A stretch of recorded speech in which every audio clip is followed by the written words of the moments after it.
இப்ப வாசிக்கப்பட்ட வேத பகுதிக்கு நேராக நாம் திருப்பலாம். இது கர்த்தருடைய வார்த்தைகளின் நேரம். கர்த்தருடைய வார்த்தைகளை நாம் கவனமாக கவனிக்கும் போது தேவனுடைய வார்த்தையினாலே நமக்கு ஒரு ஆசீர்வாதம், தேவனுடைய வார்த்தையினாலே நமக்கு சுகம், தேவனுடைய ஆசீர்வாதத்தினாலே நமக்கு பலன், ஜீவன். நாம் உணர்ந்துராத அதிசயமான பாதைகளிலே தேவனுடைய வார்த்தையை நம்மை நடத்தி சொல்லும் போது அங்கே ஒரு வெளிச்சத்தை நிச்சயமா ஆண்டவர் தருவார். அல்லேலூயா சொல்லுவோமா? ஹல்லேலூயா. அதனால தயவுசெய்து சொல்றேன், வேதாகமத்தை வைத்திருக்கிறது பெரிதல்ல, வேதாகமத்தை வாசிப்பது தான் பெருசு. வேதாகமத்தை வாசிக்கத்தான் தேவனுடைய வார்த்தையின் சத்தியம் நமக்கு என்ன செய்யும், விளங்கும். ஏதோ நாமும் பைபிள் வச்சிருக்கிறோம், ஆலயத்துக்கு வரும்போது பைபிளை கையில் என்ன செய்யறோம், எடுத்துட்டு வரோம். அது அல்ல, தேவனுடைய வார்த்தையை கையிலே சுமப்பதல்ல, தேவனுடைய வார்த்தையை நம்முடைய இருதயத்தில் சுமப்பதுதான் பெரிய ஆசீர்வாதம். வாசிக்கப்பட்ட பகுதிக்கு நேராக நாம் திருப்பலாம். லூக்கா 1வது அதிகாரம். எல்லாரும் எடுத்துக்கொள்ளுங்க. லூக்கா 1வது அதிகாரம் 28 வசனத்தை வாசிங்க.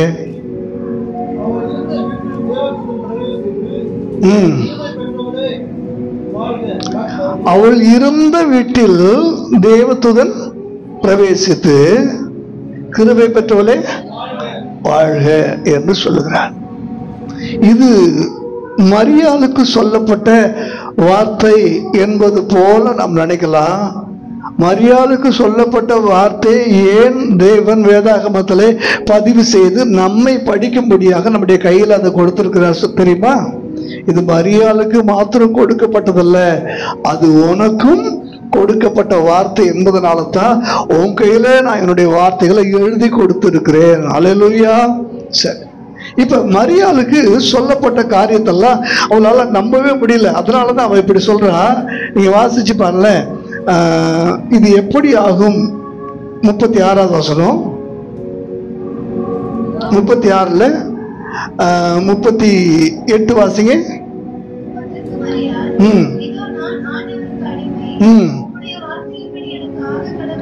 34 வாசிங்க. இது எப்படி ஆகும்? இது எப்படி ஆகும்? புருஷனை அறியேனே. இவன் அந்த வார்த்தையை சொன்னதுக்கு காரணம் என்ன தெரியுங்களா? புருஷனே இல்லாம உனக்கு ஒரு குழந்தை பிறகுன்னு சொல்லியாச்சு. இது இயற்கைக்கு அப்பாற்பட்ட, விஞ்ஞானத்துக்கு அப்பாற்பட்ட, யாராலுமே நம்ப முடியாம, உலகம் பிறந்தது முதற்கொண்டு அது வரைக்கும் நடந்துராத ஒரு காரியத்தை அங்கு அந்த தூதன் சொல்லும் போது இவளால் அதை என்ன செய்ய முடியல, நம்பவும் முடியல, நம்பாம இருக்கவும் முடியல. எப்படி எப்படி எப்படி எப்படின்னு 1000 கேள்வி உள்ள எழும்புது. ஆனா இது எப்படி ஆகும்னு சொல்லி அவ என்ன செய்யறா, கேக்குறா. இப்படி ஒண்ணு நடந்ததே இல்லையே, இது எப்படி நடக்கும்? அல்லேலூயா. இங்கதான் நீங்க ஒரு காரியத்தை புரிஞ்சுக்கணும். நம்ம வாழ்க்கையில கூட ஆண்டவர் நமக்கு சொல்லக்கூடிய சில காரியத்துல நமக்கு சம்பந்தமே இல்லாத சில காரியத்தை என்ன பண்ணுவார், சொல்லுவார். நமக்கு சம்பந்தமே இல்லாத சில காரியத்தை சொல்லுவார். நம்மாலேயே நம்ப முடியாத சில காரியத்தை என்ன பண்ணுவார், சொல்லுவார். நம்ப முடியாத காரியத்தை இது எப்படி ஆகணும்னு சொல்லி கேள்விக்குறியோட அவன் நிறுத்துறாம கடைசியில் அந்த நம்ப முடியாத காரியத்துக்கு கீழே தன்னை கொண்டு வந்து அந்த வார்த்தைக்கு நான் அடிமை. அந்த வார்த்தைக்கு நான் யாரு, அடிமை. அடிமைன்னு சொல்லி அந்த வார்த்தைய ஒரு எம்எம் காரங்க அடிமைன்னு சொன்ன அந்த வார்த்தைய அவ சொன்ன உடனே அவ வாழ்க்கையில அந்த வார்த்தை கருவாக மாற ஆரம்பித்து விட்டது. அல்லேலூயா சொல்லுவோமா? அந்த வார்த்தை அவளுக்குள்ள கருவான உடனே 3 மாதத்துக்கு மேல அவளால் அதை என்ன செய்ய முடியல, மறைத்து வைக்க முடியல. அல்லேலூயா சொல்லுவோமா? அல்லேலூயா. என்ன அப்படி சொன்னார்? வாசிச்சு பாருங்க 35 வசனம்.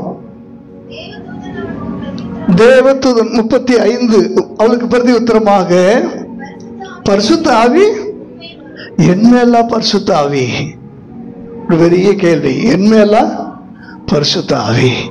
நான் பாவியான மனுஷி. பேதுரு ஒரு சமயம் அப்படித்தான் காலில் விழுந்து ஆண்டவரை பார்த்து சொல்றான், நான் பாவியான மனுஷன், ஏன் படகுல நீர், ஏன் பக்கத்துல நீர், நான் தொடர தூரத்துல நீர், தயவு செஞ்சு பிளீஸ் என்னோட என்ன செஞ்சிருங்க, கடந்து போயிடுங்க. இப்படி ஒன்றை நான் என்ன செஞ்சதில்லை, கேள்விப்பட்டதே இல்லை. பரிசுத்த ஆவி எப்படி எனக்கு, பரிசுத்த ஆவியார் எப்படி என்கிட்ட வர முடியும்? நான் அப்படி ஒன்றும் பரிசுத்தம் இல்லையே, நான் பரிசுத்த ஆவியான ஒருவருக்கு ஏற்ற ஒரு தகுதி இடத்துல இல்லையே, சுத்தமே இல்லை. அப்புறம் எங்க பரிசுத்தம் என்கிட்ட வர முடியும்? சுத்தமே இல்லை, எப்படி பரிசுத்தம் வர முடியும்? வருதா இல்லையா கேள்வி? எல்லாம் ஒண்ணு புரிஞ்சுங்க. ஆவியானவர் சபைகளுக்கு சொல்லுகிறதை காதுள்ளவன் கேட்க கடவன். காதுள்ளவன் கேட்டு காதோட விட்டுட்டு போக கடவுள்ல. காதலோன் கேட்டாதான் அது எது வழி எங்க போவோம், இருதயத்துக்குள்ள வரும். அல்லேலூயா. சரி, இப்ப நான் ஒன்னே ஒன்று உங்களுக்கு பார்த்து கேட்கிறேன். நான் சொல்றதுக்கு 2 கையையே நீங்க வைத்து காட்டணும்.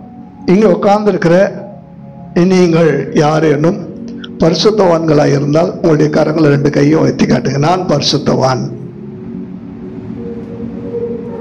2 கரங்களையும் நல்லா வைத்து காட்டுங்க. நான் பரிசுத்தவான். சரி, நான் பாவி என்று சொல்கிற கரங்களை வைத்து காட்டுங்க.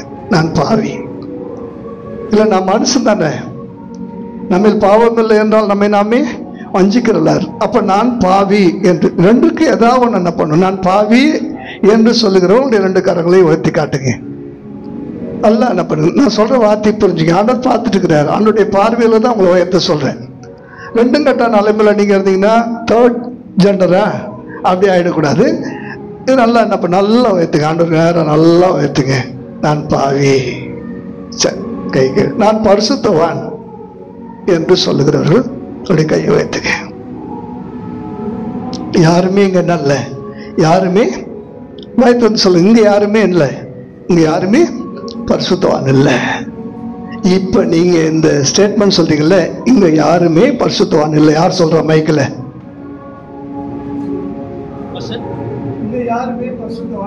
இங்க யாருமே பரிசுத்தவான் இல்லை, நான் பரிசுத்தவான் இல்லை. இப்ப நீங்க சொன்னதான இந்த ஸ்டேட்மெண்ட் யாருக்கு அதுல விழுந்திருக்கும்? அது ஓகே, தேவனுடைய காதுல என்ன செஞ்சிருக்கும்? விழுந்திருக்கும். இப்ப நீங்க சொன்னீங்கல்ல, இந்த ஸ்டேட்மெண்ட் மாதிரி தேவனை அசிங்கப்படுத்த, தேவனை அவமானப்படுத்த, பரிசுத்த ஆவியானவரை கேவலப்படுத்த, அவரை துக்கப்படுத்த வேறொரு வார்த்தை உலகத்துல ஒண்ணுமே இல்லை, ஒண்ணுமே இல்லை.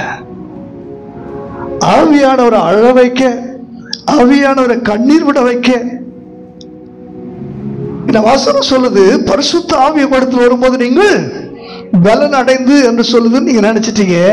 இன்னொன்னு சொல்றேன், கவனிங்களேன். நான் சொல்றதை அழகா நீங்க புரிஞ்சுக்கிட்டீங்கன்னா விளங்கும். யோவான் எழுதின சுவிசேஷ புத்தகம் 5வது அதிகாரம் 31 வாசிங்க. என்னை குறித்து நானே சாட்சி கொடுத்தால் என் சாட்சி, என்னை குறித்து சாட்சி கொடுக்கிறவர் வேறொருவர் இருக்கிறார், அவர் என்னை குறித்து கொடுக்கிற சாட்சி மெய்யான சாட்சி என்று அறிந்திருக்கிறேன். நீங்கள் யோவான் இடத்துல ஆள் அனுப்பி விசாரித்தீர்கள், அவன் சத்தியத்திற்கு சாட்சி கொடுத்தார். நல்லா கவனிங்களேன், யோவான் ஆள் அனுப்பி விசாரிக்கிறாங்க, இவர் தான் மேசியாவா, இவர் தான் தேவ குமாரடா என்று சொல்லி யார்கிட்ட விசாரிக்கிறாங்க? ஒரு மனுஷன் இடத்துல போய் என்ன குறித்து நீங்க என்ன செய்றீங்க? விசாரிக்கிறீங்க. அவன் சத்தியத்துக்கு என்ன செய்யறான்? சாட்சி கொடுத்தான். சொன்னா இல்லையா? இவர் தான் வருகிறவராகிய மேசியா, அவருடைய பாதரட்சியின் வாரை அவிழ்க்கிறதுக்கு நான் பாத்திரன் அல்ல என்று சொல்லி அவன் சத்தியத்தை குறித்து சாட்சி கொடுத்தான். ஆனா அந்த சாட்சி அல்ல, சத்திய ஆவியானவரே என்னை குறித்து சாட்சி கொடுக்கிறவர் இருக்கிறார், அவருடைய சாட்சி மெய்யா இருக்கிறது. கரங்களை தட்டி கர்த்தரை மகிமைப்படுத்துமா. நீங்க சத்தியத்துக்கு கொடுக்கிற சாட்சி வேற, சத்திய ஆவியானவர் உங்களுக்கு கொடுக்கிற சாட்சி வேற. 2 சாட்சி இருக்கு. சத்தியத்துக்கு நம்ம எல்லாம் என்ன செய்யறோம்? சாட்சியா இருக்கிறோம், இது ஓகே. ஆனா சத்திய ஆவியானவர் நமக்கு சாட்சியா இருக்கிறாரா? அவர் சொல்ற சாட்சி மெய் என்று இயேசுவே சொல்லி இருக்கிறார். நீங்க யாருக்கு விரோதமா வேணாலும் பேசுங்க, அதெல்லாம் மன்னிக்கப்பட்டிருக்கும், மன்னிக்கப்பட்டுடும். பரிசுத்த ஆவியானவருக்கு விரோதமா நீங்க பேசினீங்கன்னா ஒரு காலம் ஒருபோதும் இம்மையிலையும் மறுமையிலையும் என்ன செய்யாது, மன்னிக்க பெரும் குற்றம், பெரும் குற்றம்.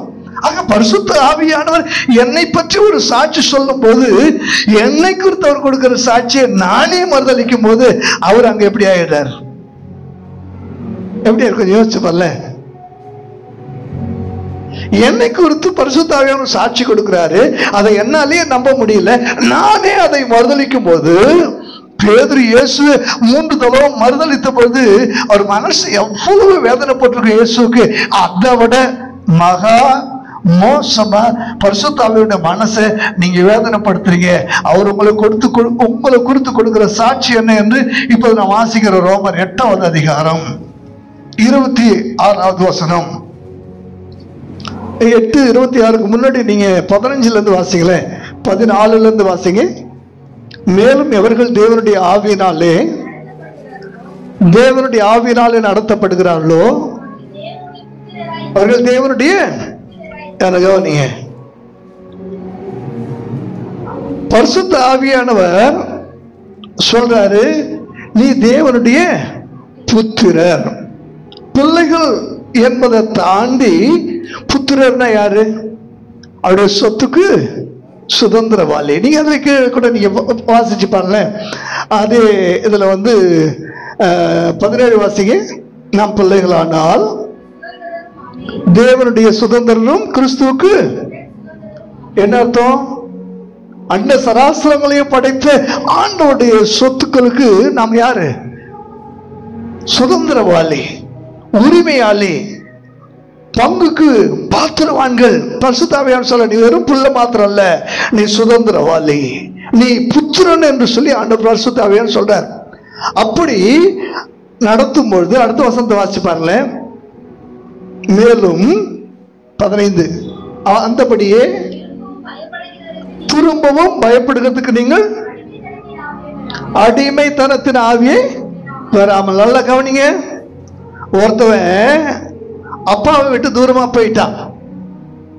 இப்ப அப்பா விட்டு தூரமா போன உடனே அப்பா பிதாவே என்று அழைக்கிற ஆவியானவர் அவனை விட்டு என்ன செஞ்சிட்டாரு? போயிட்டாரு. இப்ப வேறொரு ஆவி அவனுக்குள்ள வந்துருச்சு. அது என்ன ஆவி? அடிமைத்தனத்தின் ஆவி. அது பன்றி மேய்க்குது, பனிக்கூடவே ஒன்னா சேர்ந்து சுத்துது, ரெண்டும் ஒன்னா ஒரே டைனிங் டேபிள் உட்காந்து என்ன செய்யுது? சாப்பிடுது. பன்றி தவிட்ட எல்லாம் என்ன செஞ்சுட்டு இருக்கிறாங்க? போட்டி போட்டு சாப்பிட்டுட்டு இருக்கிறாங்க. இப்ப அது என்ன செய்யுது? திரும்ப அப்பான்னு சொல்றதுக்கு அதுக்கு என்ன வந்துருச்சு? பயம் வந்துருச்சு. அந்தபடியே திரும்பவும் பயப்படுகிறதுக்கு திரும்ப வரான்.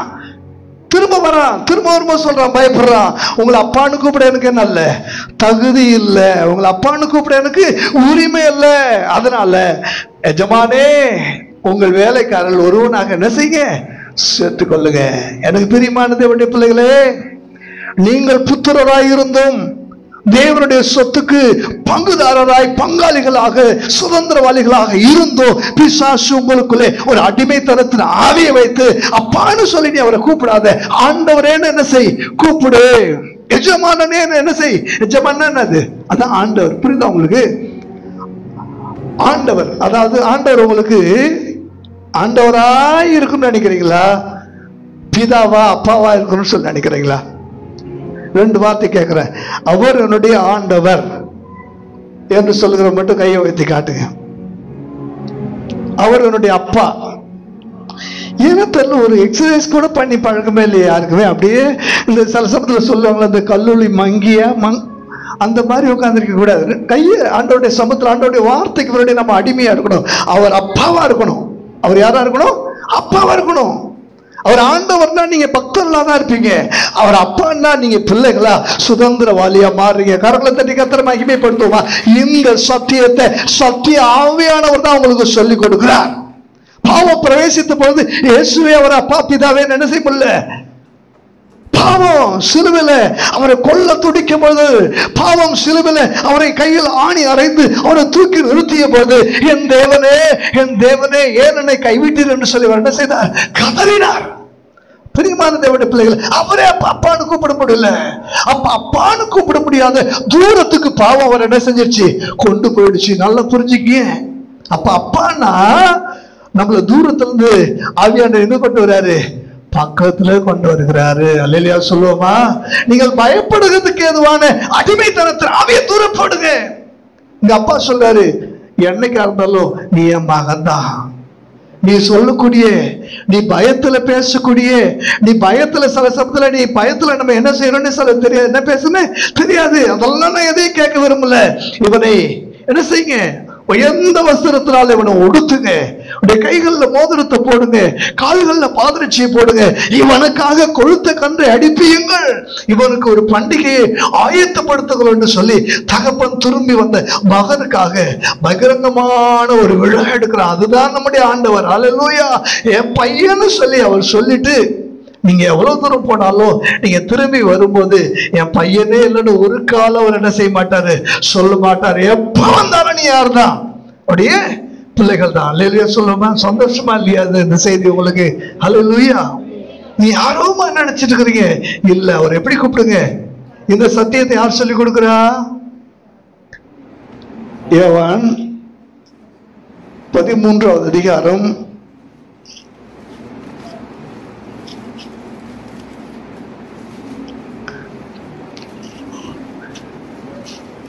14வது அதிகாரம் 17வது வசனத்தை வாசிங்க. 16ல இருந்து வாசிங்க. நான் என் பிதாவை வேண்டிக் கொள்ளுவேன், அப்பொழுது என்றென்றைக்கும் உங்களுடனே கூட இருக்கும்படிக்கு சத்திய ஆவியாகிய வேறொரு தேற்றவாளனை அவர் உங்களுக்கு தந்துள்ளுவார். உலகம் அந்த சத்திய ஆவியானவரை காணாமலும் அறியாமலும் இருக்கிறபடியால் அவரை பெற்றுக்கொள்ள மாட்டாது. அவர் உங்களுடனே வாசம் பண்ணி உங்களுக்குள்ளே இருப்பதால் நீங்கள் அவரை, உலகத்துக்கு இந்த சத்தியம் தெரியாதுங்க, உலகத்துக்கு இந்த சத்தியம் தெரியாது. காரணம், உலகம் அவர் என்ன செய்யல, காணல, அவரை பற்றி கேள்விப்படல. அதனால அவர் என்ன செய்யாது, அந்த சத்தியத்தெல்லாம் உலகம் ஏற்றுக்கொள்ளாது. ஆனா சத்திய ஆவியானவர் உங்களுக்குள்ளே வந்து தங்கி அவர் உங்களுக்கு சொல்லி கொடுக்கிற சத்தியத்தை நீங்க ஏத்துக்கலன்னா உலகத்துக்கு உங்களுக்கு என்ன வித்தியாசம் இருக்கு? உலகம் ஏத்துக்காது. ஆனா நீங்களும் ஏத்துக்க முடியாதபடிக்கு 2 கொரிந்தியர் 4:4 சொல்றது போல பிரபஞ்சத்தின் அதிபதியானவன் அவள் மனக்கண்கள் என்ன செஞ்சிட்டான், மனதை குருடாக்கி வச்சுட்டான். அவங்க மனசுதான் குருடாக்கி வச்சுட்டான்னா யார் மனசு குருடாக்கி இருக்கு? ஆலயத்துக்குள்ள இருக்கிறவருடைய மனதை குருடாக்கி வைத்திருக்கிறார். வேதாகமத்தை முழுசா கையில சொந்தமா வச்சிருக்கிறவருடைய மனதை குருடாக்கி வச்சிருக்கிறார். பைபிள் படிக்கிறவங்க மனசு குருடாக்கி வச்சிருக்கிறார். ஜெபம் பண்றவங்களுடைய மனசு குருடாக்கி வச்சிருக்கிறார். ஆலயத்துல வந்து முன்னாடி நிக்கிறவங்களுடைய மனசையும் குருடாக்கி வச்சிருக்கிறார். நான் பரிசுத்தவான் இல்லைன்னு சொல்லி அவங்க சொல்றாங்கன்னா மனசு எப்படி இருக்குன்னு அர்த்தம்? சுத்தமா வெளிச்சம் அர்த்தம், சுத்தமா வெளிச்சம் அர்த்தம். இன்னும் ஆழமா நான் சொல்றேன், வாசிங்க. ரோமர் 8வது அதிகாரம், ரோமர் 8வது அதிகாரம் 26வது வசனத்தை வாசிங்க. அந்தபடி ஆவியானவரும் நமது பலவீனங்களை நமக்கு உதவி செய்கிறார். நாம் ஏற்றபடி வேண்டிக் கொள்ள வேண்டியது என்னதென்று அறியாதிருக்கிறபடியால் ஆவியானவர் தாமே வாக்கு கடங்காத பெருமூச்சுகளோடு நமக்காக வேண்டுதல் செய்கிறார். தேவனுடைய சித்தத்தின்படியே பரிசுத்தவான்களுக்காக வேண்டுதல் செய்கிறபடியால். கவனிங்க, என்ன கவனிங்க, யார் இந்த பரிசுத்தவான்கள்? யார் இந்த பரிசுத்தவான்கள்? மேல் வசனத்தில் இருக்கு பாருங்க. இந்த பரிசுத்தவான்களை பத்தி மேல் வசனத்தில் இருக்கு.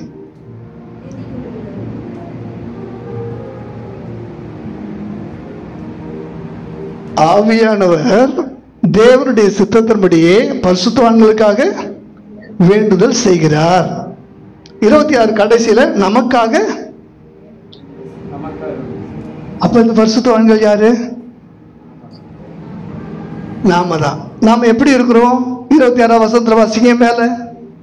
ஆவியானவர் நமது பலவீனங்களில் என்ன கவனிங்க. நம்மளாம் பலவீனர்கள் தானே, பரிசுத்தவான்கள் சொல்றதுக்கு தகுதி இல்லாதவங்க தானே. மாம்சத்தின்படி பலவீனரும், மாம்சத்தின்படி பாவத்துக்கு அடிமையும், மாம்சத்தின்படி பாவத்துக்கு நம்முடைய அவயவங்களை ஆயுதமாக ஒப்பு கொடுத்தவர்களுமாகிய நம்மை பார்த்து சொல்லுகிறார், உன்னுடைய பலவீனங்களில் நான் உதவி செய்கிறேன். உன்னுடைய பலவீனங்களில் உன்னை நீ பரிசுத்தவான் என்று சொல்லி என்ன பண்ண முடியாது, சொல்ல முடியாது. ஆகையினாலே உன்னுடைய பலவீனங்களிலே உதவி செய்கிறேன். பரிசுத்தவானுக்கு பலவீனம் இருக்குமா? சொல்லுங்க. பரிசுத்தவான்களுக்கு பலவீனம் வரலாமா? சொல்லுங்க. நாமெல்லாம் மண்ணிலிருந்து வந்தவர்கள் தான். இந்த மண்ணுக்குரிய சகல விதமான ஆசை இச்சைகளும் மண்ணோட என்ன செஞ்சிருக்கோம்? ஒட்டி இருக்கும். அந்த பலவீனம் அவ்வப்போது என்ன செய்யும்? வரும். சில வேளை ஜெபமே பண்ண தெரியாது. நீங்கள் வேண்டிக் கொள்ள வேண்டியது இன்னதென்று. அப்ப இந்த பரிசுத்தவான் யாரு? பலவீனமான பரிசுத்தவான், ஜெபம் பண்ணவே தெரியாத பரிசுத்தவான், தேவனுடைய சித்தத்தை அறியாத பரிசுத்தவான். வசனம் சொல்லுது, அவர் தேவனுடைய சித்தத்தின்படி நமக்காக வேண்டுதல் செய்கிறார்னா அப்ப பரிசுத்தவான்களுக்கு என்ன தெரியல? தேவ சித்தம் தெரியல, தேவ பலன் தெரியல, ஜெபம் பண்ணது எப்படின்னு தெரியல. அப்படிப்பட்ட நம்மை பார்த்துதான் பரிசுத்த ஆவியானவர் சொல்லுகிறார், பரிசுத்தவான்களுக்காக நான் என்ன செய்றேன்? வேண்டுதல் செய்கிறேன். இப்ப என்ன பரிசுத்தவான்னு சொல்றது? ஒரு மனுஷனா தேவனா? ஹலோ, நீங்க வாசிச்ச வசனத்தை நல்ல 2 வசனமும் தனித்தனி வசனம் கிடையாதுங்க. 2 வசனமும் ஒரே வசனம் தான். பலவீனங்களை நமக்கு உதவி செய்து, வாக்கு கடங்காத பெருமூச்சுகளோடு நமக்கு வேண்டுதல் செய்து, தேவனுடைய சித்தத்தின்படி பரிசுத்தவான்களுக்காக வேண்டுதல் செய்கிறார் என்று நமக்காக வசனம் என்ன பண்ணிருக்கு? எழுதப்பட்டிருக்கு. அந்த நமக்கு அது நாம் தான், நம்மை பற்றி தான் பரிசுத்தவான் சொல்லி யார் சாட்சி கொடுக்கிறார்? ஆவியானவர் கொடுக்கிறார். இந்த சாட்சி தான் இயேசு சொல்றாரு, யோவான் கொடுத்த சாட்சி சத்தியத்துக்கு கொடுக்கிற சாட்சி, சத்திய ஆவியானவரே எனக்கு சாட்சி கொடுக்கிறார் என்று சொன்னது போல இங்கே சத்திய ஆவியானவரே நமக்கு சாட்சி கொடுக்கிறார், நாம் பரிசுத்தவான்களாய் இருக்கிறோம் என்று சொல்லி. இதை எத்தனை பேர் ஏற்றுக்கொள்றீங்க? கரங்களை தட்டி கத்திரமாய் மகிமைப்படுத்துகிற சத்தியத்தை உணர்ந்தா மட்டும். நான் பரிசுத்தவான் என்று நான் சொன்னால் அது பொய்யா இருக்கும். என்னை குறித்து நானே சொல்லுகிற சாட்சி எப்படி இருக்கும்? இயேசு சொல்லுகிற என்னை குறித்து நானே சொல்ற சாட்சி என்ன வாசிங்க? என்ன இப்படி இருக்கிறீங்க? யோவான் 6 இதுக்கு தானே ஒவ்வொரு வசனத்தையும் உங்களுக்கு தனித்தனியா காட்டுது. 6வது அதிகாரம் 35 வசனத்தை வாசிங்க. யோவான் 5வது அதிகாரம் 31 வாசிங்க. உண்மையா சொல்லுங்க, அவர் யாரு? தேவகுமாரன். ஆனா அவர் சொல்றாரு, நான் இப்ப எப்படி இருக்கிறேன்? மனுஷனா இருக்கிறேன். மனுஷனா இருக்கிறப்ப என்னை பத்தி நானே சாட்சி சொன்னா அது எப்படி இருக்காது? மெய்யா இருக்காது. இப்ப என்னை குறித்து யார் சொல்லணும்? சத்தியாவியானவர் என்னை குறித்து என்ன செய்யணும்? சாட்சி கொடுக்கணும். அதுதான் அவரு கொடுக்கிற சாட்சி தான் மெய்யான சாட்சி. அந்த சாட்சியை மனுஷன் நம்பலனாலும் பரவாயில்ல, அந்த சாட்சியை நான் நம்பணும். நல்லா புரிஞ்சுக்க. அவர் பரிசுத்தவான் என்று சொல்லி என்னை பார்த்து சொல்லும் போது மனுஷன் என்ன பரிசுத்தவான்னு நம்பலனாலும் பரவாயில்ல, 100% அதை யார் நம்பணும்? நான் நம்பணும். நானே அதை நம்பலன்னா மீட்கப்படும் ஆளுக்கென்று பெற்ற பரிசுத்த ஆவியானவரை நீங்க என்ன செய்றீங்க? முத்திரையாக பெற்ற பரிசுத்த ஆவியானவரை துக்கப்படுத்துகிறீர்கள். வாசித்து பாருங்கள். எபேசியர் 4வது அதிகாரம் 30வது வசனம். எபேசியர் 4:30. அன்றியும் நீங்கள் மீட்கப்படும் ஆளுக்கென்று முத்திரையாக பெற்ற தேவனுடைய ஆவியை அதை கவனிங்க. இப்ப கொஞ்ச நேரத்துக்கு முன்னாடி இது பிரசங்கம் தொடங்குறதுக்கு முன்னாடி நீங்கெல்லாம் ஆவியானவர் என்ன செஞ்சிட்டீங்க? சொல்லுங்க. துக்கப்படுத்திட்டீங்க. அவர் சொன்னதை நீங்க என்ன செய்யல? நம்பல. நான் சொன்னா நம்பாம இருக்கலாம், ஒரு மனுஷன் சொன்னா நீங்க நம்பாம இருக்கலாம். அவர் சொல்ற நீ பலவீனன்னு எனக்கு தெரியும், நீ எப்படி ஜெபம் பண்ணுதுன்னு உனக்கு சில சமயத்துல என்ன பண்ணல? ஜெபமே பண்றதில்ல. அதான் உண்மை. ஜெபமே பண்ணாம நீ படுக்கைக்கு போயிட்டு என்ன செய்யற? கொரட்டைய கூட நான் ஜெபமா இல்ல டிரான்ஸ்லேட் பண்ணிட்டு இருக்கிறேன். உன் பெருமூச்சை கூட நான் ஜெபமா தானே நான் மாற்றிட்டு இருக்கிறேன். நீ அந்த பக்கமும் இந்த பக்கமும் திரும்ப படுக்கும்போது உனக்குள்ள இருந்து எழுப்பக்கூடிய அந்த ஸ்தோத்திரம் அல்லேலியாவை கூட நான் ஜெபமா தானே என்ன செஞ்சிருக்கிறேன்? ஆண்டவருக்கு நான் அதை கன்வெர்ட் பண்ணிட்டு இருக்கிறேன். பரிசுத்தவானே என்று சொல்லும் போது அந்த சாட்சியை உன்னால நீ நம்ப முடியலன்னா அவர் எவ்வளவோ துக்கப்படுவார், அவர் எவ்வளவு வேதனைப்படுவார். இத்தனை வருஷம் மனம் திரும்பி, இத்தனை வருஷம் ரட்சிக்கப்பட்டு, இத்தனை வருஷம் ஞானஸ்நானம் பெற்று, இத்தனை வருஷம் சபையில் அங்கத்துல, இத்தனை வருஷம் சத்தியத்தை அறிந்த அறிவு அத்தனையும் ஒரு நொடியில தூள்தூளா போயிடுச்சு. அந்த சத்தியாவியான சொல்லுகிற சாட்சி என்னால நம்ப முடியாமல் போன பொழுது அல்லேலூயா சொல்லுவோமா? அல்லேலூயா. பைபிள்ல மீதியானியர் என்றதான ஒரு ஜாதி, மீடியான்ஸ் என்று ஆங்கிலத்தில் சொல்லுவாங்க. இஸ்ரவேல் ஜனங்க கஷ்டப்பட்டு உழுது நீர் பாய்ச்சி விதைத்து அறுவடைக்கு ஆயத்தமாயிட்டு இருப்பாங்க. பரவாயில்லப்பா, நல்லா வளைஞ்சிருக்கு, நாளைக்கு வந்து அறுவடை பண்ணிக்கலான்னு வரும்போது வயலில் என்ன இருக்காது? ஒன்றுமே இருக்காது. யார் வந்து இது பண்ணுவாங்க? மீதியானர் வந்து என்ன செஞ்சிருவாங்க? அறுவடை பண்ணிட்டு போயிடுவாங்க. வெறும் அறுவடை பண்ணிட்டு போகிறது மாத்திரம் இல்லை, இவங்க ஆடு மாடு எல்லாத்தையும் ஒன்றாயும் வைக்காம அப்படி உடைமைகளை எல்லாத்தையும் என்ன செஞ்சிருவாங்களாம்? எடுத்துட்டு போயிடுவாங்களாம். இஸ்ரவேல் ஜனங்க மிகவும் சிறுமைப்பட்டார்கள், சிறுமைப்படுத்தப்பட்டிருந்தார்கள், அடிமைகளாக இருந்தார்கள். இந்த சூழ்நிலையில தான் தேவ தூதனானவர், பழைய ஏற்பாட்டில் இயேசு கிறிஸ்து எந்த இடத்துல நேரடியாக வருகிறாரோ அவருக்கு பேரு தூதனானவர் என்று வரும். தூதன், அவர் தூதன் அல்ல, தூதனாக தாமே மாறி என்ன செய்யறாரு? வருகிறார் என்று அர்த்தம். அந்த தேவனானவர், அந்த தேவ தூதனானவர் வந்து கர்வாலி மரத்துக்கு கீழே உட்காந்து ஒரு பயந்தாங்குழியை பார்த்து என்ன பண்றாரு? அவன் படபடப்பா மீதியானர் வந்துடக்கூடாதுன்னு சொல்லி, மீதியானர் வருவதற்கு முன்னாடி இவர் வயல்ல இருக்கிறத இவர் என்ன செஞ்சிருக்கிறாரு? அறுவடை பண்ணி ஆலையில அடிச்சிட்டு இருக்கிறாரு. இவனுக்கு வேர்த்து வடியுது. அவனை பார்த்து திடீர்னு ஒரு சத்தம், பராக்கிரமே சாலியே. எப்படி இருக்கும் இந்த வார்த்தை? நம்ப முடியுமா? யார் சொன்னது? சொன்னவர் யாரு? அந்த பராக்கிரமே சாலியே கர்த்தர் இருக்கிறார். இந்த வார்த்தையை அவனால் என்ன செய்யவே முடியல, நம்பவே முடியல. ஆனா சொன்னது யாரு? மனுஷனா சொன்னாரு? மனுஷன் சொல்ல, சொன்னவர் தேவன். அவர் சொல்ல, பராக்கிரமசாலி கர்த்தர் உன் கூட இருக்கிறார். அவனுடைய ரகசியம் என்ன? கர்த்தர் உன் கூட இருக்கிறதா உன்னுடைய பராக்கிரமே. கர்த்தர் உன் கூட இல்லைன்னு நீ நினைக்கிற பத்தியா, அங்கதான் நீ பலவீனா என்ன செஞ்சிடுற? மாறிடுற. கர்த்தரைய கூட இருந்தா என்னை பலப்படுத்துகிற கர்த்தராலே, என்னை பலப்படுத்துகிற ஆவியானவராலே, என்னை பலப்படுத்துகிற இயேசு கிறிஸ்துனாலே எல்லாவற்றையும் செய்ய எனக்கு. ஆக நான் பலவீனமானவன், என்னோடு இருக்கிற ஆவியானவர் பலசாலி. நான் பலவீனமானவன், என்னோடு இருக்கிற கர்த்தர் சேனைகளின் கர்த்தர், சகலத்தையும் செய்ய வல்லமையுள்ள ஆண்டவர். அல்லேலூயா. அப்ப யாருடைய வார்த்தையை நான் நம்புறோம், யாருடைய வார்த்தையை நம்பாம போறோம்? நீங்க எந்த மனுஷனுடைய வார்த்தையை நம்ப வேண்டிய அவசியம் இல்லை. நாசியில சுவாசம் உள்ள மனுஷனை நம்பாத. அவன் நம்பப்படுவதற்கு அவன் ஏமாத்துறோம்.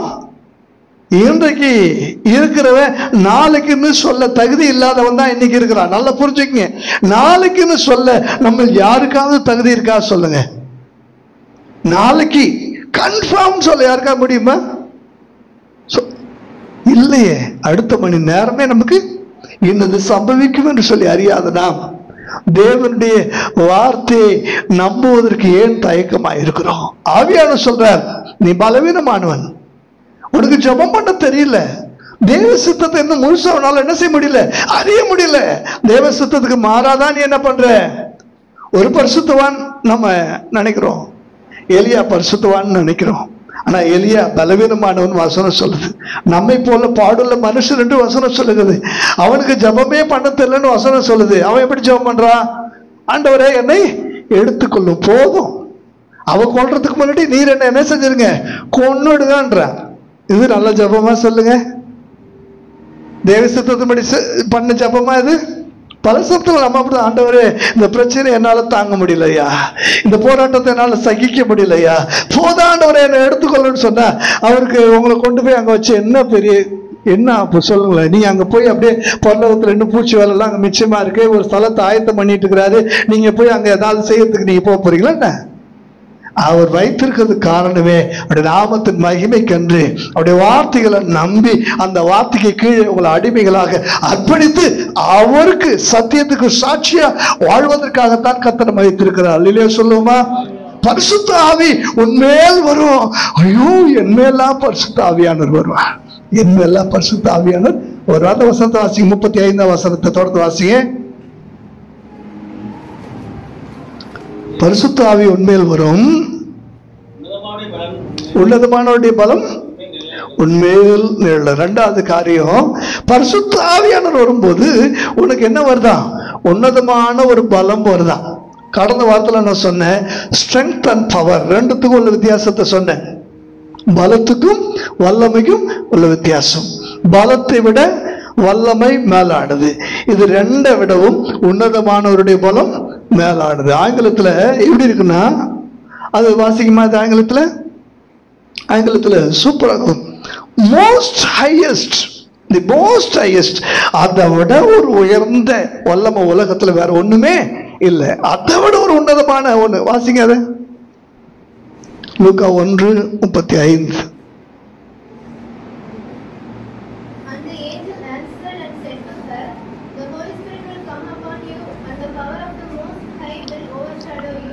Power of the most high. அந்த வார்த்தை கவனிங்க.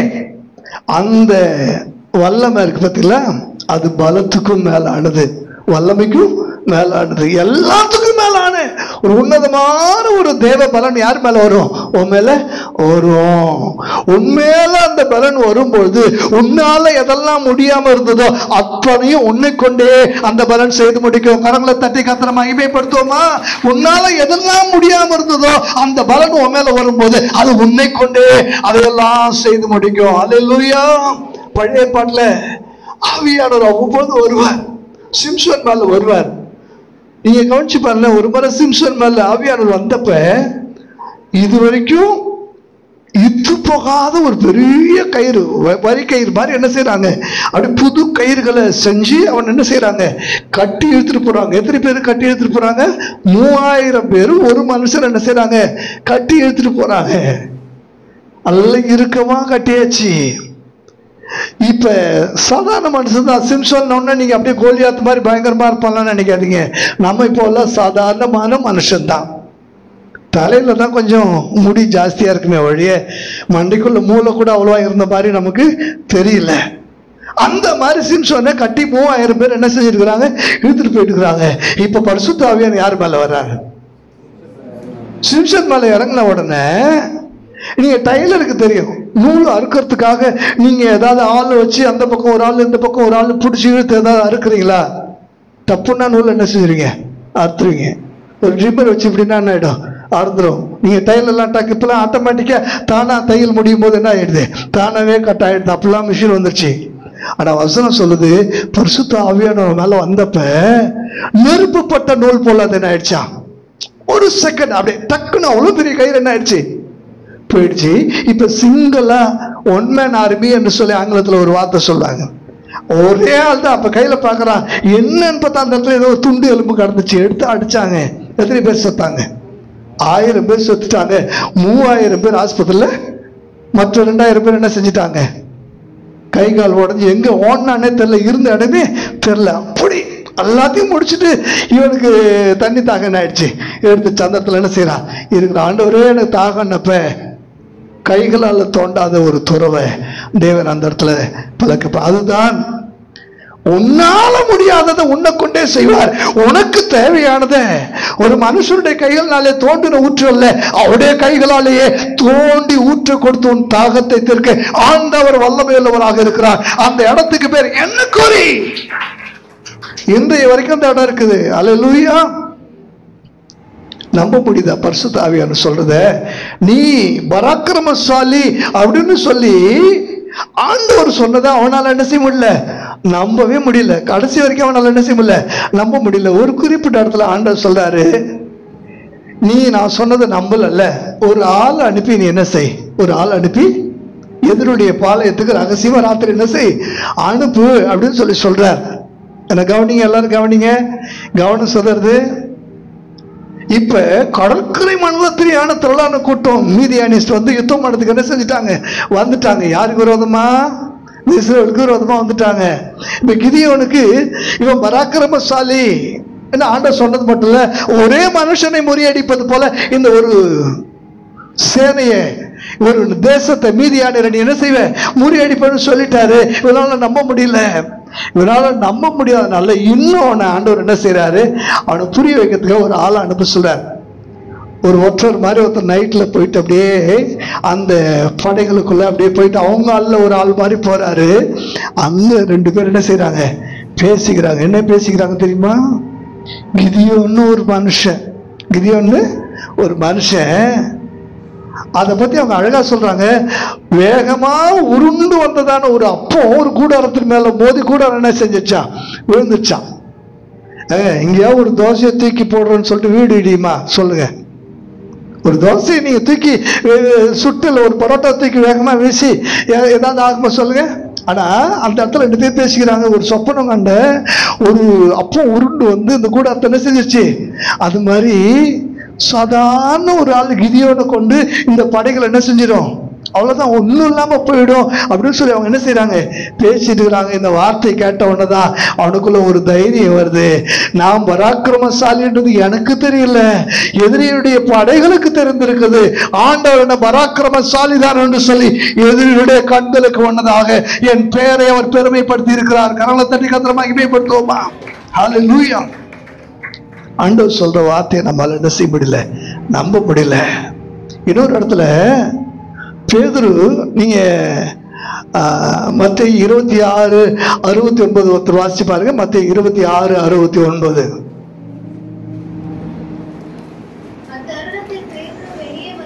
பேதுரு வெளியே வந்து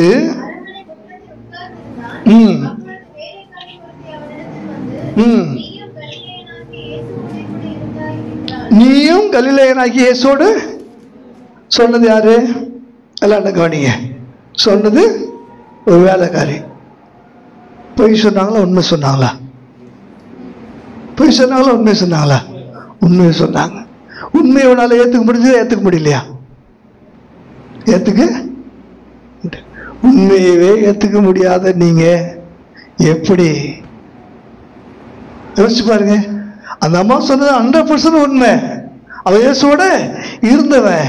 அந்த அம்மா சொன்ன உண்மையை பொய்யாக்கிட்டு மறுதளிச்சுட்டு வெளியில வந்த இவன் மேல பரிசுத்த ஆவியானவர் வந்தார். வந்த பொழுது என்ன நடந்ததுன்னு சொல்லி அப்போஸ்தலர் 2வது அதிகாரம் 36வது வசனத்தை வாசித்து பாருங்க. அப்போஸ்தலர் 2:36.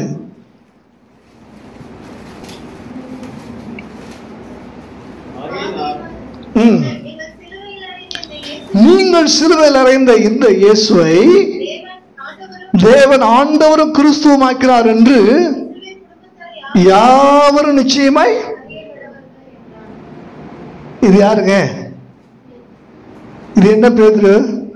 ஒற்றை வேலைக்காரிக்கு முன்னாடி நின்னு நீ சொல்றது உண்மைதான், அந்த இயேசுவோடு இருந்தவன் தான் நான் என்று சொல்லி அந்த இடத்துல உண்மைக்கு முன்னாடி நிற்க முடியாத ஒருவன், அவள் சொன்ன உண்மையவே அங்கீகரிக்க முடியாத இவன் பரிசுத்த ஆவியானவர் வந்த உடனே ஒரு புது பலன் பெற்றுக்கொள்றான்.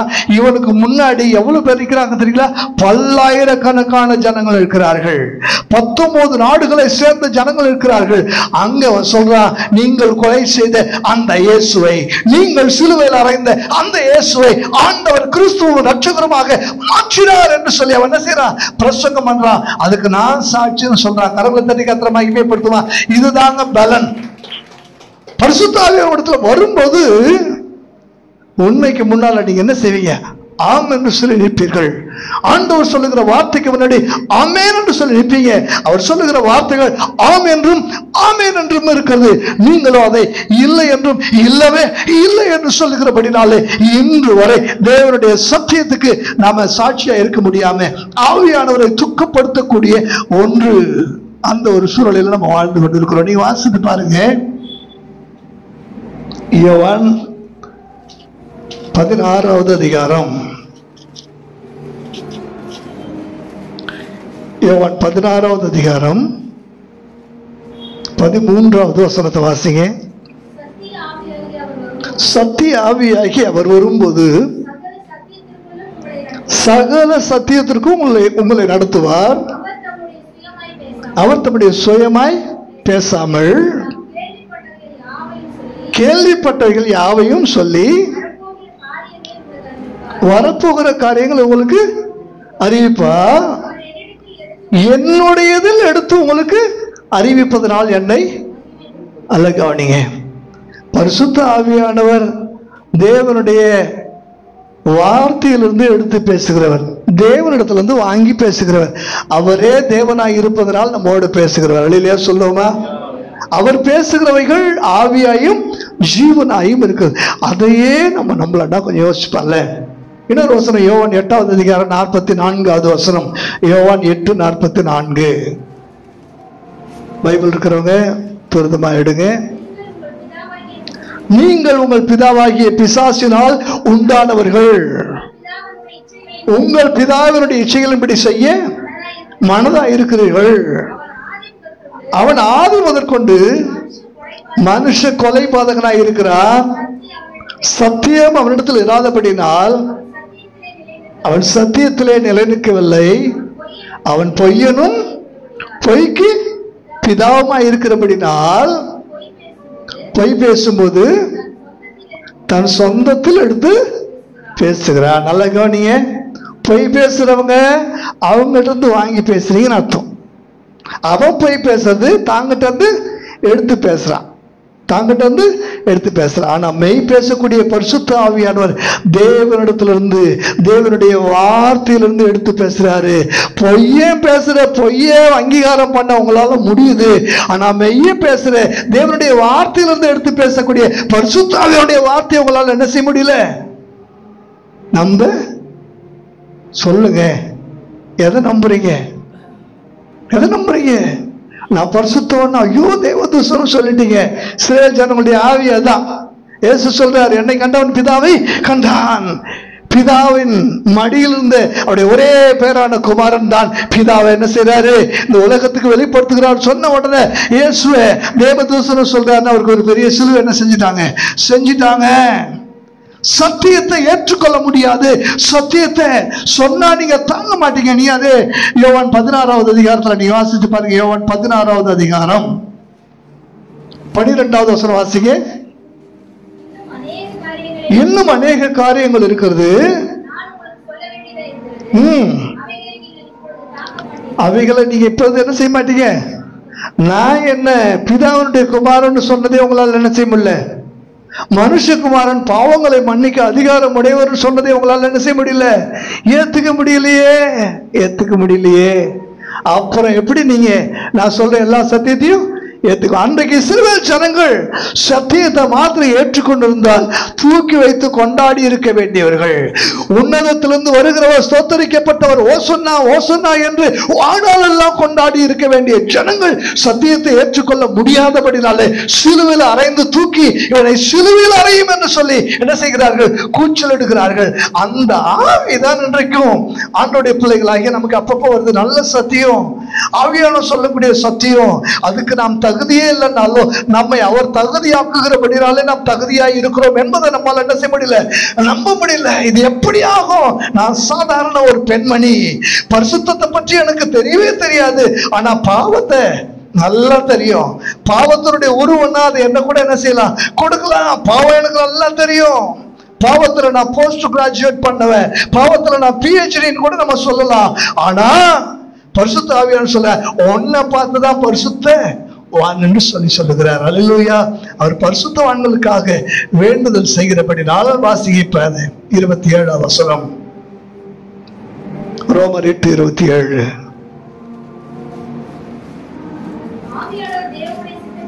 ஆவியானவர் தேவனுடைய சித்தத்தின்படியே வேண்டுதல் செய்கிறபடியால் இருதயங்களை ஆராய்ந்து பார்க்கிறவர் ஆவியின் சிந்தை இன்னதென்று. இப்ப இருதயத்தை அவர் ஆராய்ந்து பார்க்கிறார்.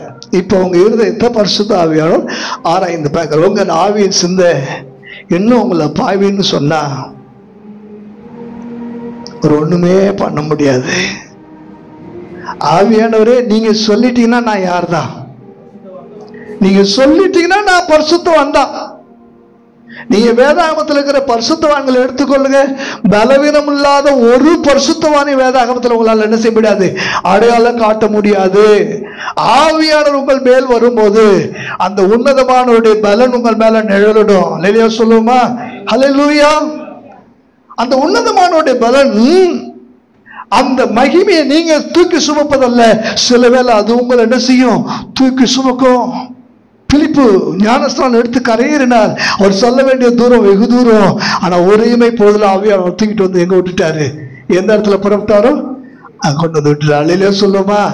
அல்லேலூயா. நம்ப முடியுமா? அவர் பலன் என் மேல வரும்னு சொல்லி உங்களால நம்ப முடியுமா? அவர் பலன் உங்களால உங்க மேல வரும். நீங்க நம்பினீங்கன்னா உங்களால முடியாத காரியத்தெல்லாம் கர்த்தர் உங்களை வச்சு செய்வார் என்று உங்களால நம்ப முடியும். அவர் பலன் உங்களால ஏற்றுக்கொள்ள முடியும்னா எல்லா பலவீனங்களையும் தாண்டி உங்களால ஜெயிக்க முடியும் என்பதை உங்களால என்ன செய்ய முடியும்? ஏற்றுக்கொள்ள முடியும். அடுத்தது நம்ப முடியாத இன்னொரு காரியத்தை லூக்கா 1:35 சொல்றாரு பாருங்களேன். கடைசி பகுதி வாசிங்க. உன்னிடத்தில் பிறக்கும் போதும் நிறுத்துங்க. உன்னிடத்துல என்ன பிறக்குமா? என்கிட்ட வாயத்தந்தா என்ன பிறக்குது? யோசிக்கும் போது சிந்தையில பாவம் பிறக்குது, பேசும்போது வார்த்தையில பாவம் பிறக்குது. என்கிட்ட என்ன பிறக்குன்னு சொல்லுது வசனம்? என்கிட்ட பரிசுத்தம் பிறக்குமா? நானே பரிசுத்தவானா அப்படின்னு யார் சொல்றா? பரிசுத்த ஆவியான்னு சொல்லுகிற. கரங்களை தட்டி கர்த்தரை மகிமைப்படுத்துவோமா? என்கிட்ட பரிசுத்தம் பிறக்கும். அல்லேலூயா. ஆவியின் கனியை பற்றி வாசித்து முடிக்கலாம். கலாத்தியர் 5வது அதிகாரம் எடுத்துக்கொள்ளுங்க. கலாத்தியர் 5வது அதிகாரம் 23 வாசிங்க. 22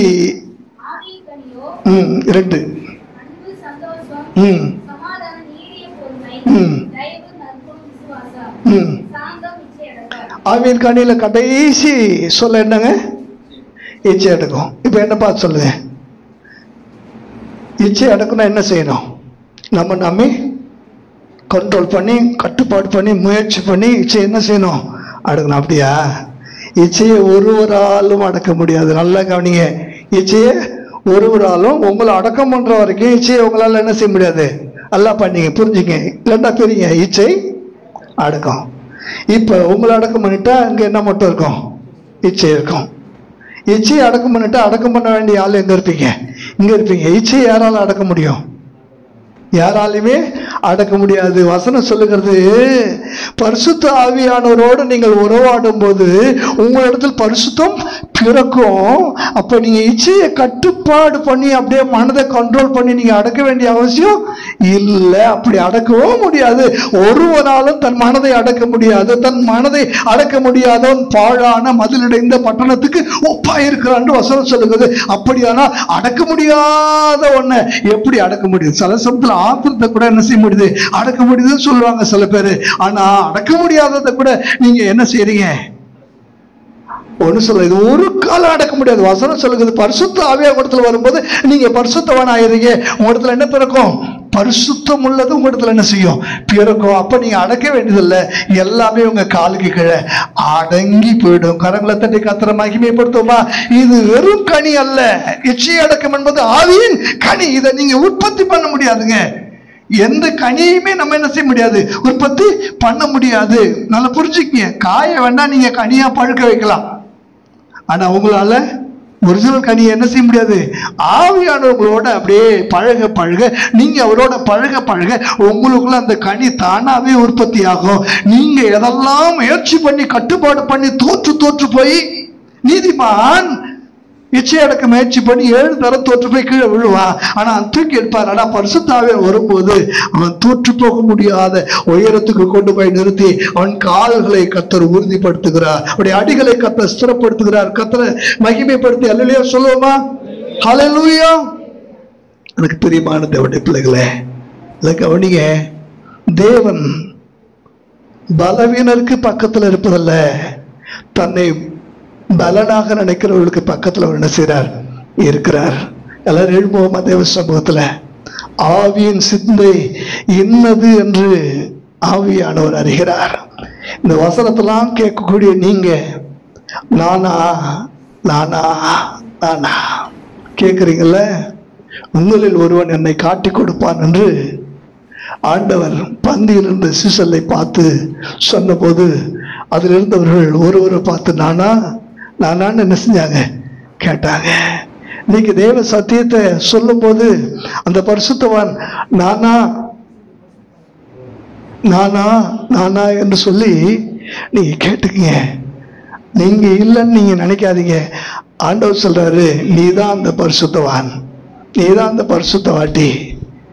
நான் உன்மேல் நிழலிடுவேன், நான் உன்மேல் வருவேன், உன்னிடத்தில் அப்பொழுது பரிசுத்தம் பிறக்கும். அப்பொழுது நீ பரிசுத்தவானாய் மாறுவாய். நீ பலவீனம் உள்ளவள் தான், நீ ஜெபிக்க தெரியாதவள் தான், நீ தேவனுடைய சித்தத்தை அறியாதவள் தான். ஆனாலும் நான் உன்மேல் வருவேன், ஆனாலும் உன்மேல் வருவேன். 2 கரங்களை உயர்த்தி பரிசுத்த ஆவியானவரே வாங்கப்பா வாங்கப்பா, 2 கரங்களை கத்திருக்க உயர்த்துவோமா? வீணான சிந்தனைக்கு இடம் கொடுக்க வேண்டாம். ஆவியின் சிந்தை, ஆவியானவர் சொல்லுகிறதை காதுகள் மாத்திரம் கேட்பதல்ல, இதயங்களால் அங்கீகாரம் பண்ணுவதுதான் அது. பரிசுத்த ஆவியானவர் பேசுவதை காதுகளை தாண்டி உங்கள் இருதயத்துக்கு கொண்டு போங்க. நான் பரிசுத்தவனா இருக்கிறேன், நான் பரிசுத்த அட்டையா இருக்கிறேன். Thank you Jesus.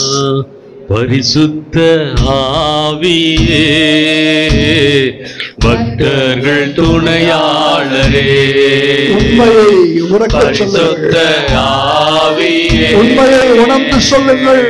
பக்தர்கள் துணையாளரே, கூட இருப்பவரே, கூரைகள் தீர்ப்பவரே, கூட இருப்பவரே, கூரைகள் தீர்ப்பவரே, பரிசுத்த ஆவியே, பக்தர்கள் துணையாளரே, பரிசுத்த ஆவியே, பக்தர்கள் துணையாளரே, தேற்றிடும் தெய்வமே, பீடம் தருபவரே, தேற்றிடும் தெய்வமே, பீடம் தருபவரே,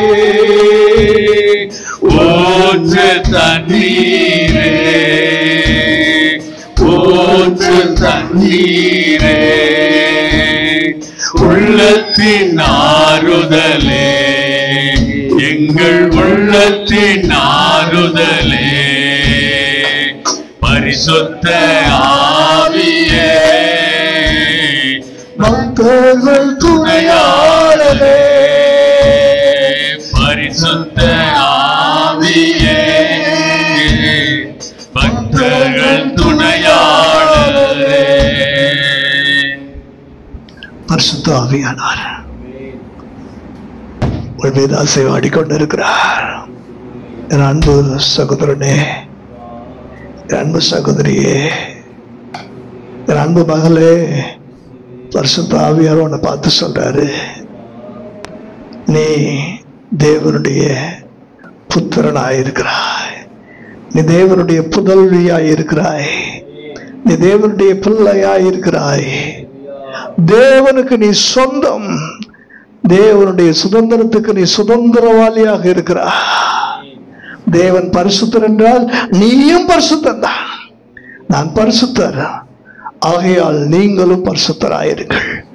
1 பேதுரு 1:16 வாசிக்கிறோம் அல்லவா? அவர் பரிசுத்தரானால், நாம் அவருடைய பிள்ளைகளானால் நாமும் பரிசுத்தராமே. எஸ், கேட்ட நல்ல வார்த்தைகளுக்காக எல்லாரும் கரங்களை தட்டி மீண்டும் ஒரு விஷயம் கூட ஆண்டவருக்கு நன்றி சொல்லுவோமா? Thank you Jesus, thank you Jesus, thank you Lord. ஒரே குரல்ல சேர்ந்து சொல்லுவோமா? என் ஆத்துமாவே கர்த்தரை ஸ்தோத்திரி, என் முழுவதுமே பரிசுத்த நாமத்தை ஸ்தோத்திரி. என் ஆத்துமாவே கர்த்தரை ஸ்தோத்திரி, அவர் செய்த சகல உபகாரங்களை மறவாதே. நம்முடைய கர்த்தராகிய இயேசு கிறிஸ்துவின் கிருபையும் பிதாவாகிய தேவனுடைய அன்பும் பரிசுத்த ஆவியாருடைய அந்யோன்ய ஐக்கியமும் இன்றைக்கு நம் அனைவரோடு கூட இருப்பதாக.